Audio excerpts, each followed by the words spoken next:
أعوذ بالله من الشيطان الرجيم بسم الله الرحمن الرحيم فلا وربك لا يؤمنون حتى يحكموك فيما شجر بينهم ثم لا يجدوا في أنفسهم حرجا مما قضيت ويسلموا تسليما ولو أنا كتبنا عليهم أن اقتلوا أنفسكم أو اخرجوا من دياركم ما فعلوه إلا قليل منهم ولو أنهم فعلوا ما يوعظون به لكان خيرا لهم وأشد تثبيتا وإذا لآتيناهم من لدنا أجرا عظيما ولهديناهم صراطا مستقيما ومن يطع الله والرسول فأولئك مع الذين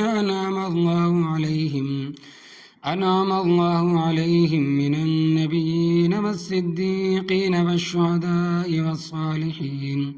وحسن أولئك رفيقا ذلك الفضل من الله وكفى بالله عليما. لفظی ترجمہ سورۃ النساء پارے 5 آیت نمبر 65 تا 70. فلا و ربی کا پس قسم ہے تیرے رب کی، لا یؤمنون یہ لوگ مومن نہیں ہو سکتے، حتیٰ یہاں تک کہ یحکموں کا آپ کو منصف نہ بنائے، یعنی کہ جب تک آپ کو انصاف کرنے والا نہ بنائے، فیما شجر بینہم اپنے تنازعات میں، اپنے جھگڑوں میں، لڑائی میں، ثم لا یجدوا پھر نہ پائیں، فی انفسہم اپنے دلوں میں، حرجن کسی قسم کی تنگی، مما اس چیز کے متعلق، قضیتا جس کا آپ نے فیصلہ کیا، ویسلموا تسلیما اور تسلیم کریں کھلے دل سے، ولو انا اور اگر بے شک ہم، کتبنا علیہم لکھ دیتے ہیں ان پر، لکھ دیتے ہیں ان پر، ان اقتلوا یہ کہ قتل کرو، انفسکم اپنی جانوں کو، اب اخرجوا یا نکل جاؤ، من دیارکم اپنے گھروں سے، ما فعلوہ تو یہ لوگ نہ کرتے اس کارروائی کو، الا قلیل منہم مگر بہت تھوڑے ان میں سے، ولو انہم اور اگر بے شک وہ، فعلوا کرے، ما یوعظون بہ اس چیز کو جس کی ان کو نصیحت کی جا رہی ہے، لکان خیر لہم البتہ ان کے حق میں بہتر ہوگا، بہت بہتر ہوگا، واشد تثبیتاً اور ہوگا زیادہ ثابت قدم رکھنے میں، وَإِذًا اور اس وقت، لَآتَيْنَاهُمْ البتہ ہم ان کو دیں گے، من لدنا اپنی طرف سے، اجرًا عظیماً بہت بڑا اجر، وَلَهَدَيْنَاهُمْ اور البتہ ہم ان کو ہدایت دیں گے، صراطً مستقیماً صراط مستقیم کی، سیدھے راستے کی. وَمَن يُطِعِ اللَّهَ اور جو شخص اطاعت کرے گا اللہ تبارک و تعالیٰ کی، وَالرَّسُولَ اور رسول کی، فَأُولَٰئِکَ پس وہ لوگ، مَعَ الَّذِينَ ان لوگوں کے ساتھ ہوں گے، أَنْعَمَ اللَّهُ عَلَيْهِمْ جن پر اللہ تبارک و تعالیٰ نے انعام کیا، من النبیین اللہ تبارک و تعالیٰ کے نبی، والصدیقین اور صدیق، والشہداء اور شہید ہونے والے، والصالحین اور نیک، وحسن اولئک رفیقا اور اچھا ہے ان لوگوں کی رفاقت حاصل کرنا. ذالک الفضل من اللہ یہ اللہ تبارک و تعالیٰ کی طرف سے فضل ہے، وکفیٰ باللہ علیما اور کافی ہے اللہ تبارک و تعالیٰ جاننے والا. تشریح: اس سے پہلی آیات میں بشیر نامی منافق اور یہودی کے درمیان زمین کے متعلق جھگڑے کا ذکر ہوا تھا. منافق نبی کریم صلی اللہ علیہ وسلم کے فیصلے پر راضی نہیں ہوا تھا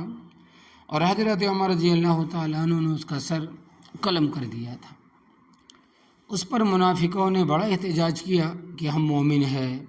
اور عمر رضی اللہ تعالیٰ عنہ نے مومن کو قتل کر دیا ہے، حالانکہ وہ ایمان سے محروم تھے. اگلی آیت کریمہ میں اللہ تبارک و تعالیٰ نے ایمان کا معیار بیان فرمایا، یعنی یہ آیت کریمہ ایمان کا مدار ہے، سہارا ہے، بھروسہ ہے. تو اللہ تبارک و تعالیٰ فرماتے ہیں کہ فلا و ربک پس قسم ہے تیرے رب کی، عربی زبان کا قاعدہ ہے کہ لفظ قسم ہو یا حرف قسم ہو اور اس سے پہلے حرف لا آ جائے تو واو زائد ہوتا ہے، یعنی اس کا معنی نہیں ہوتا، جیسے سورۃ البلد میں آتا ہے کہ لا اقسم بہذا البلد، تو یہ لا زائدہ ہے، اس کے معنی نہیں ہوگا، معنی کریں گے کہ میں قسم کھاتا ہوں اس شہر کی، اور یہاں بھی لا کے معنی نہیں ہوگا اور معنی کریں گے پس قسم ہے تیرے رب کی، یعنی اللہ تبارک و تعالیٰ اپنی ذات کی قسم اٹھاتے ہیں کہ کس بات پر، اس بات پر کہ لا یؤمنون حتی یحکموک، یہ لوگ مومن نہیں ہو سکتے یہاں تک کہ آپ صلی اللہ علیہ وسلم کو منصف نہ بنائے، انصاف کرنے والا نہ بنائے جب تک، اور ظاہر بات ہے کہ جب رب تعالیٰ یہ فرما رہے ہیں تو اس سے زیادہ جاننے والا کون ہو سکتا ہے۔ اپنی ذات کی قسم اٹھا کر فرماتے ہیں کہ یہ مومن نہیں بن سکتے جب تک کہ اے نبی کریم صلی اللہ علیہ وسلم آپ کو اپنا منصف اور حکم نہ تسلیم کرے۔ عربی زبان میں ایک ہوتا ہے حاکم اور ایک ہوتا ہے حکم، ان دونوں میں فرق ہوتا ہے۔ حاکم اسے کہتے ہیں جس کی بات ماننے پر آدمی مجبور ہوتا ہے، چاہے دل تسلیم کرے یا نہ کرے، جس طرح عدالتوں میں جج فیصلے کرتے ہیں وہ ماننے پڑتے ہیں، چاہے آدمی دل سے راضی ہو یا نہ ہو۔ حکم اسے کہتے ہیں جس کی بات پر آدمی دل سے راضی ہو، تو فرمائے کہ فلا وربک لا یؤمنون حتی یحکموک، پس تیرے رب کی قسم ہے، یعنی مجھے اپنی ذات کی قسم ہے کہ یہ مومن نہیں ہو سکتے جب تک کہ تجھے اپنا حکم تسلیم نہ کرے، یعنی جب تک تیری بات کو دل سے تسلیم نہ کرے کسی چیز کے بارے میں، فیما شجر بینہم، ہر اس چیز میں جو ان کے درمیان جھگڑا ہوا، اختلاف پیدا ہوا ہو، برابر ہے کہ وہ اختلاف عقیدے کا ہو یا عمل کا ہو، عبادت میں ہو یا معاملات میں ہو، نکاح طلاق ہو، زمین کا ہو، مکان کا ہو، کوئی بھی مسئلہ ہو، دینی ہو یا دنیاوی ہو، اللہ تبارک و تعالیٰ فرماتے ہیں کہ مجھے اپنی ذات کی قسم ہے کہ یہ مومن نہیں ہو سکتے جب تک تجھے اپنا حکم تسلیم نہ کرے۔ ثم لا تجد فی انفسہم حرجا، پھر نہ پائے اپنے دلوں میں کسی قسم کی تنگی، مما قضیت، اس چیز کے متعلق جس کا آپ صلی اللہ علیہ وسلم نے فیصلہ کیا، ویسلم تسلیما، اور تسلیم کرے کھلے دل سے۔ اب ہمیں ٹھنڈے دل سے اپنے گریبانوں میں منہ ڈال کر سوچنا چاہیے، اور اپنے گریبانوں میں اور اپنے گھروں میں جا کر غور و فکر کرنا چاہیے کہ قرآن پاک کی آیت کریمہ میں جو کچھ رب تعالیٰ فرمایا ہے جو کچھ رب تعالیٰ نے فرمایا ہے کہ ہم اس کو بے قیل و قال تسلیم کرتے ہیں، واقعی ہم نبی کریم صلی اللہ علیہ وسلم کے ہر فیصلے پر عمل کرتے ہیں، یعنی آپ صلی اللہ علیہ وسلم نے جو کچھ فرمایا یا کہا ہے اس پر راضی ہیں، چاہے ہمارا نفس چاہے یا نہ چاہے۔ اگر واقعی ہم نے اپنا ظاہر، شکل و صورت، وضع قطع اور لباس آپ صلی اللہ علیہ وسلم کے فیصلے پر قربان کیا ہے تو پھر ہم مومن ہیں، اور اگر ایسا نہیں ہے تو بے شک ایمان کا دعویٰ کرتے پھریں مومن نہیں ہے۔ یہ آیت کریمہ معیار ہے اپنے گھروں میں جا کر اچھی طرح ظاہر و باطن کو، قول و فعل کو اور معاملات کو اس پر پرکھو کہ واقعتاً یہ چیزیں ہمیں پائی جاتی ہیں یا بھی نہیں۔ بخاری شریف میں ایک روایت ہے کہ نبی کریم صلی اللہ علیہ وسلم نے فرمایا کہ لا یؤمن احدکم حتی اکون احب الیہ من والدہ وولدہ والناس اجمعین،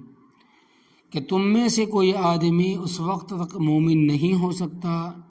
جب تک میں اسے اس کے والدین اور اولاد اور تمام لوگوں سے زیادہ محبوب نہ بن جاؤں، یعنی اس کی محبت ماں باپ سے، اولاد سے، تمام انسانوں سے میرے ساتھ زیادہ ہو۔ محبت شرعی یہ ہے کہ ایک طرف ماں باپ کچھ کرتے یا کہتے ہیں، یا اولاد کچھ کرتی یا کہتی ہے، یہ حاکم وقت ہے وہ کچھ کہتا یا کہتا ہے، یا کل کائنات ایک طرف وہ کچھ کرتے ہیں یا کہتے ہیں، اور دوسری طرف نبی کریم صلی اللہ علیہ وسلم کی ذات گرامی ہے اور آپ صلی اللہ علیہ وسلم کا قول اور فعل ہے۔ اگر آپ صلی اللہ علیہ وسلم کے قول و فعل کو تمام کائنات پر مقدم رکھتا ہے تو مومن ہے،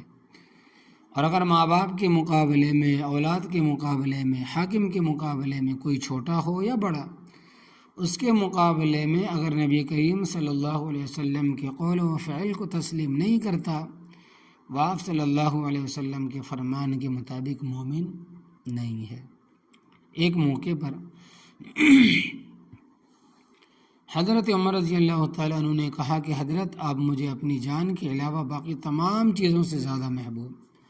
نبی کریم صلی اللہ علیہ وسلم نے فرمایا کہ عمر اپنی جان کو کیوں مستثنا ہے؟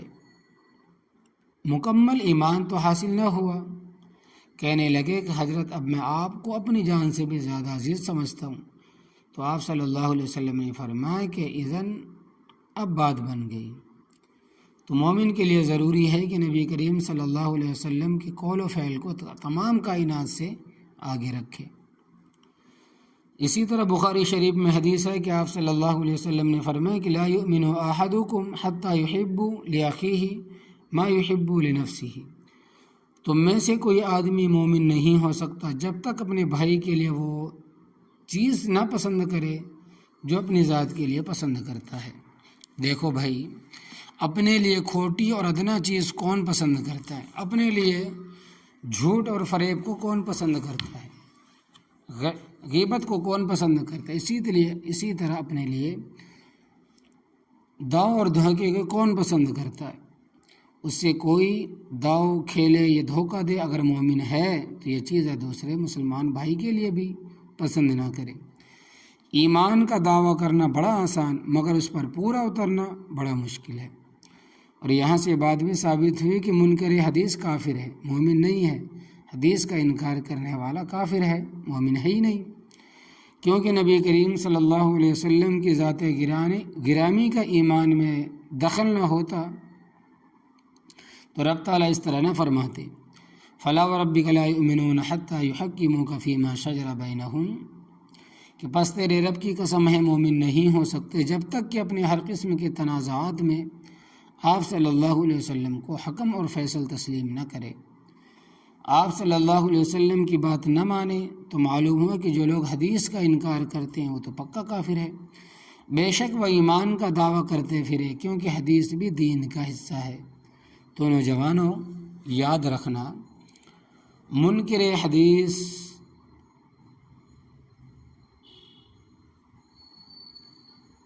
تمہیں دھوکہ دیں گے، کہیں گے کہ حدیث ظنی ہے، یعنی یقینی چیز کو ماننا چاہیے، اور قرآن پاک یقینی ہے۔ بے شک یہ بات ٹھیک ہے، قرآن پاک یقینی ہے، لیکن تمام احادیث کو ظنی کہنا بھی بالکل غلط بات ہے، کیونکہ احادیث متواتر بھی ہے، لفظ کے اعتبار سے متواتر ہے اور معنی کے اعتبار سے بھی متواتر، عمل کے لحاظ سے بھی متواتر، طبقے کے لحاظ سے بھی متواتر، اور متواتر حدیث کا انکار اسی طرح کفر ہے جس طرح قرآن پاک کا انکار کفر ہے۔ اور اکثر و بیشتر وہ احادیث جس کا اعمال کے ساتھ تعلق ہے وہ متواتر، ہاں اگر حدیث خبر واحد ہے تو وہ ظنی ہے، اس کا انکار کفر نہیں ہوگا مگر گناہ ہے۔ اور آپ یہ بات بھی اچھی طرح سمجھ لو کہ حدیث پاک کو تسلیم کرنے کے بغیر قرآن شریف بھی سمجھ نہیں آ سکتا۔ مثلاً قرآن پاک میں آتا ہے کہ اقیم الصلاۃ، کہ نماز کو قائم کرو، مگر قرآن پاک میں یہ تفصیل نہیں ہے کہ قائم کس طرح کرنا ہے، اور تعداد و رکعات کی بھی تفصیل نہیں ہے کہ کون سی نماز میں کتنی رکعتیں ہیں، اس کی تفصیل بھی قرآن پاک میں کہیں بھی نہیں ہے۔ صرف ہے کہ نماز قائم کرو، وقت پر نماز پڑھو، فجر کی کتنی رکعتیں ہیں، ظہر کی کتنی رکعتیں، عصر کی کتنی ہے، مغرب اور عشاء کی کتنی ہے، اور جمعہ کی کتنی رکعتیں ہیں۔ اسی طرح قرآن پاک میں آتا ہے کہ وآتوا الزکاۃ، اور دو تم زکوٰۃ، اس چیز کی تفصیل اور وضاحت قرآن پاک میں نہیں ہے۔ سونا کتنا ہو تو زکوٰۃ لازم ہے اور کتنی لازم ہے، اسی طرح رقم کتنی ہو تو زکوٰۃ لازم ہے کتنی ہے، یا اونٹ، گائے، بھینس کتنی ہو تو اس پر زکوٰۃ لازم ہے اور کتنی لازم ہے، یہ ساری تفصیل آپ کو احادیث میں ہے۔ اگر احادیث نہیں مانو گے تو اقیم الصلاۃ پر کس طرح عمل کرو گے، وآتوا الزکاۃ پر کس طرح عمل کرو گے؟ یا مثلا قرآن پاک میں آتا ہے کہ وَلْيَطَوَّفُوا بِالْبَيْتِ الْعَتِيقِ،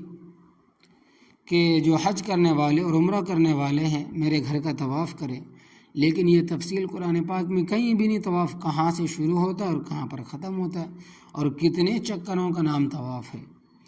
اسی طرح قرآن پاک میں سعی بین الصفا والمروہ کا تو ذکر ہے، لیکن اس بات کی تفصیل نہیں کہ سعی کے کتنے چکر ہے اور کہاں سے شروع ہوگی اور کہاں پر ختم کرنی ہے۔ تو اگر احادیث کا انکار کریں گے تو ان آیات پر کس طرح عمل کریں گے؟ کر ہی نہیں سکتے۔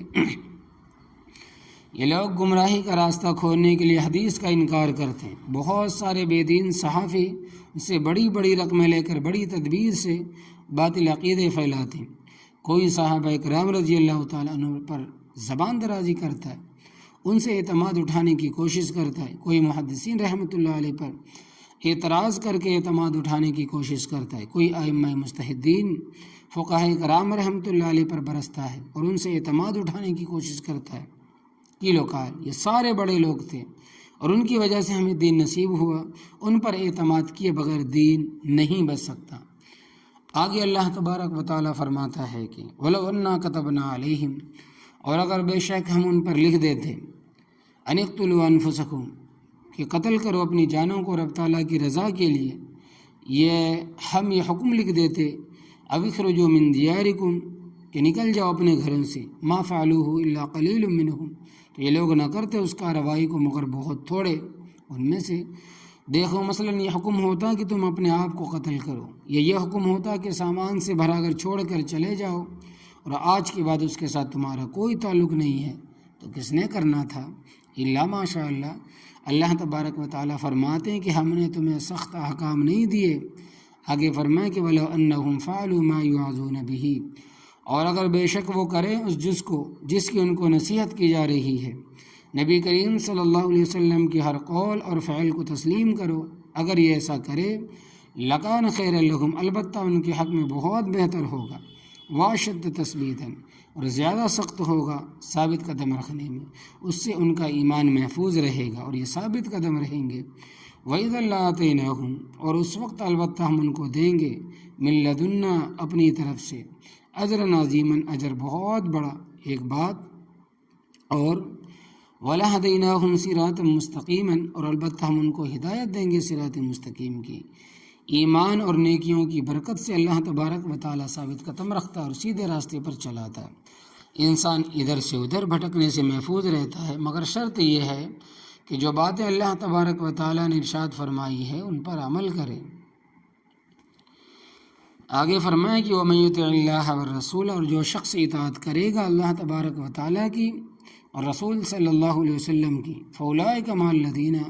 پس وہ لوگ ان لوگوں کے ساتھ ہوں گے، أَنْعَمَ اللَّهُ عَلَيْهِمْ، جن پر اللہ تبارک و تعالیٰ نے انعام کیا ہے۔ وہ کون لوگ؟ جس پر اللہ تبارک و تعالیٰ نے انعام فرمایا ہے، آگے ان کا ذکر ہے کہ من النبیین، اللہ تبارک و تعالیٰ کے نبی، سب سے بڑا انعام اللہ تبارک و تعالیٰ کے پیغمبروں پر، ان کو نبوت اور رسالت عطا فرمائے، لوگوں کی اصلاح کے لیے ان کو منتخب فرمایا، ان کی ساری زندگی اللہ تبارک و تعالیٰ کی فرما برداری میں گزری، اور اللہ تبارک و تعالیٰ کی جو معرفت ان کو حاصل ہوئی وہ اور کسی کو نہیں ہے۔ اسی لیے ہمارا عقیدہ ہے کہ نبی کریم صلی اللہ علیہ وسلم کی صرف ایک نیکی اور ایک صرف عبادت ترازو کے ایک پلڑے میں رکھ دو، اور ساری امت کی ساری نیکیاں ترازو کے دوسرے پلڑے میں رکھ دو، آپ صلی اللہ علیہ وسلم کی ایک نیکی وزنی اور بھاری ہے۔ آپ صلی اللہ علیہ وسلم کی ایک نماز ترازو کے ایک پلڑے میں رکھ اور ساری امت کی نمازیں دوسرے پلڑے میں رکھ دو، تو آپ صلی اللہ علیہ وسلم کی ایک نماز تمام سے بھاری اور وزنی ہے۔ اسی طرح آپ صلی اللہ علیہ وسلم کا ایک روزہ ترازو کے ایک پلڑے میں رکھ دو اور ساری امت کے سارے روزے دوسرے پلڑے میں رکھ دو، تو آپ صلی اللہ علیہ وسلم کا ایک روزہ تمام امت کے روزوں سے بھاری اور وزنی ہے۔ اس لیے تو اللہ تبارک و تعالیٰ کے پیغمبر کے عمل میں جو اخلاص اور للہیت ہے وہ کسی اور کے عمل میں نہیں ہو سکتی۔ پیغمبر تو خیر بہت بلند ذات ہے۔ بخاری اور مسلم شریف میں روایت ہے کہ نبی کریم صلی اللہ علیہ وسلم نے امت کو خطاب کرتے ہوئے فرمایا کہ امتی احد پہاڑ کے برابر سونا خرچ کر دے اور میرا کوئی صحابی ایک مد خرچ کر دے، اور نصف مد کے لفظ بھی آتے ہیں، مد 15 چھٹانک کا ہوتا ہے، تو نصف مد 7.5 چھٹانک کا ہوا، یعنی تم احد پہاڑ کے برابر سونا خرچ کرو، اور میرا ایک صحابی ایک مد یا نصف مد جو باجرہ مکئی یا کوئی جنس خرچ کرے تو تم میرے صحابی رضی اللہ تعالیٰ عنہ کے 7.5 چھٹانک کو بھی نہیں پہنچ سکتے۔ اندازہ کرے کہاں سونا کہاں جوار مکئی، سونا بھی احد پہاڑ کے برابر۔ جن لوگوں نے حج یا عمرہ کیا ان کو معلوم ہے کہ احد پہاڑ کتنا بڑا ہے۔ جن لوگوں نے حج عمرہ نہیں کیا ان کو اللہ تبارک و تعالیٰ اپنی خصوصی فضل و کرم سے حج عمرہ کرنے کی توفیق عطا فرمائے، آمین آمین۔ اور جا کے دیکھیں کہ احد پہاڑ ہے کتنا بڑا، اس سے اندازہ لگاؤ کہ صحابہ کرام رضی اللہ تعالیٰ عنہم اجمعین کا کتنا بڑا مقام ہے۔ صحابہ کرام رضی اللہ تعالیٰ عنہم سارے کے سارے اور تمام اہل بیت ہمارے ایمان کا مدار ہے۔ ہم ان میں تقسیم نہیں کرتے، ہم سب کو مانتے ہیں۔ زیادہ ان لوگوں کی ہے جو تقسیم کرتے، زیادتی ان لوگوں کی ہے جو تقسیم کرتے ہیں۔ صحابہ کرام رضی اللہ تعالیٰ عنہ اجمعین کے ساتھ حضرت علی رضی اللہ تعالیٰ عنہ، حضرت حسن رضی اللہ تعالیٰ عنہ، حضرت حسین رضی اللہ تعالیٰ عنہ، امام زید العابدین رضی اللہ تعالیٰ عنہ اجمعین وغیرہ سب کو مانتے اور ان کی قدر کرتے ہیں، اور وہ ہمارے بزرگوں کو نہیں مانتے۔ پھر ضد کس کی ہوئی بھائی؟ سیدھی سادی بات ہے کہ ایک فریق سب کو مانتا ہے، صحابہ کرام رضوان اللہ تعالیٰ عنہ اجمعین اور اہل بیت رضی اللہ تعالیٰ عنہم کو بھی، اور دوسرا فریق حصے کرتا ہے، کسی کو مانتا ہے کسی کو نہیں مانتا۔ تو غلط کون ہوا؟ فساد برپا کرنے والا کون ہوا؟ میں آپ حضرات سے پوچھتا ہوں کہ کوئی سنی ایسا ہے جو حضرت علی رضی اللہ تعالیٰ عنہ کو نہ مانتا ہو، حضرت حسن رضی اللہ تعالیٰ عنہ، حضرت حسین رضی اللہ تعالیٰ عنہ کو نہ مانتا ہو، حضرت فاطمہ الزہرا رضی اللہ تعالیٰ عنہا کو نہ مانتا ہو، یا اہل بیت رضی اللہ تعالیٰ عنہم کے کسی فرد کو نہ مانتا ہو، ان کی قدر نہ کرتا ہو؟ ہم تو ان سب کو اپنی آنکھوں کا تارا سمجھتے ہیں۔ زیادتی تو ان لوگوں کی ہے، اول بھی کافر، دوم بھی کافر، سوم بھی کافر۔ حضرت ابوبکر رضی اللہ تعالیٰ عنہ بھی کافر، عمر رضی اللہ تعالیٰ عنہ بھی کافر، عثمان رضی اللہ تعالیٰ عنہ بھی کافر۔ معاذ اللہ تعالیٰ، یہ لوگ زیادتی کرتے ہیں اور تفرقہ پھیلاتے ہیں۔ ہمارے سب بزرگ ہیں، ہم سب کی قدر کرتے ہیں۔ تو جن لوگوں پر اللہ تبارک و تعالیٰ نے انعام کیا ہے ان میں پہلے درجے میں انبیاء کرام علیہ الصلاۃ والسلام، دوسرے درجے میں صدیقین ہے، اس لیے فرمایا کہ والصدیقین، اور صدیق ہیں، والشہداء، اور شہید ہیں، جو اللہ تبارک و تعالیٰ کے راستے میں شہید ہونے والے ہیں، والصالحین، اور نیک ہے۔ اللہ تبارک و تعالیٰ اور اس کے رسول صلی اللہ علیہ وسلم کی اطاعت کرنے والوں کو ان کا ساتھ نصیب ہوگا۔ وحسن اولئک رفیقا، اور اچھا ہے ان لوگوں کی رفاقت حاصل کرنا، یعنی ان لوگوں کی رفاقت حاصل ہو جائے تو بہت اچھی بات ہے۔ یہ مطلب نہیں کہ جس طرح مرزائی کہتے ہیں کہ جو شخص اللہ تبارک و تعالیٰ اور اس کے رسول اللہ صلی اللہ علیہ وسلم کو اطاعت کرے گا وہ لوگوں کا ساتھی ہو جائے گا، یعنی نبی بن جائے گا، نعوذ باللہ من ذالک، صدیق بن جائے گا، شہید بن جائے گا، ولی بن جائے گا۔ لا حول ولا قوت الا باللہ العلی العظیم۔ دیکھو ترمذی شریف اور مسند احمد میں حدیث آتی ہے کہ نبی کریم صلی اللہ علیہ وسلم نے فرمایا کہ التاجر الصدور فی الامین مع النبیین یوم القیامہ۔ التاجر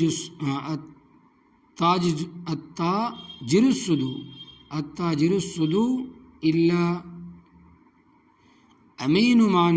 مع النبیین یوم القیامہ، کہ جو تاجر سچا ہوتا ہے اور امانت دار ہے قیامت والے دن نبیوں کے ساتھ ہوگا۔ تو اس کا مطلب یہ ہے کہ تاجر نبی بن گیا، بلکہ اس کا مطلب یہ ہے کہ جہاں اللہ تبارک و تعالیٰ کے پیغمبر ہوں گے وہاں سے تاجر کو آنے جانے کی اجازت ہوگی، کوئی رکاوٹ نہیں ہوگی۔ باقی جنت میں انبیاء کرام علیہ الصلاۃ والسلام کو جو مقام حاصل ہوگا وہ کسی اور کو نہیں مل سکتا۔ یہ جو اذان کے بعد دعا ہے اللہم رب ھذہ الدعوہ الی آخرہ، ان میں وسیلے کا لفظ آتا ہے۔ اس کے متعلق نبی کریم صلی اللہ علیہ وسلم سے سوال کیا گیا کہ حضرت وسیلہ کیا ہے؟ مسلم شریف میں روایت ہے کہ نبی کریم صلی اللہ علیہ وسلم نے فرمایا کہ جنت میں ایک کوٹھی ہے ایسی کہ اس سے بہتر کوئی کوٹھی جنت میں نہیں، اور وہ کوٹھی اللہ تبارک و تعالیٰ کے بندوں میں صرف ایک بندے کو نصیب ہوگی۔ فرمایا کہ وہ بندہ میں ہوں، تو اللہ تبارک و تعالیٰ اس کے رسول صلی اللہ علیہ وسلم کی اطاعت کا مطلب یہ تو نہیں کہ جو اطاعت کرے گا اس کو نبی کریم صلی اللہ علیہ وسلم کی طرح کوٹھی مل جائے گی۔ ماں کا مطلب یہ ہے کہ آپ صلی اللہ علیہ وسلم کی مجلس میں جانے میں کوئی رکاوٹ نہیں ہوگی، جب چاہے گا ملاقات کرے گا، جب چاہے گا دیدار کرے گا۔ ذالک الفضل من اللہ، یہ اللہ تبارک و تعالیٰ کی طرف سے فضل ہے۔ وکفیٰ باللہ علیما، اور کافی اللہ تبارک و تعالیٰ جاننے والا، وہ تمہارے ظاہر کو، باطن کو، نیتوں کو، کردار کو خوب اچھی طرح جانتا ہے۔ اللہ تبارک و تعالیٰ عمل کی توفیق عطا فرمائے، آمین۔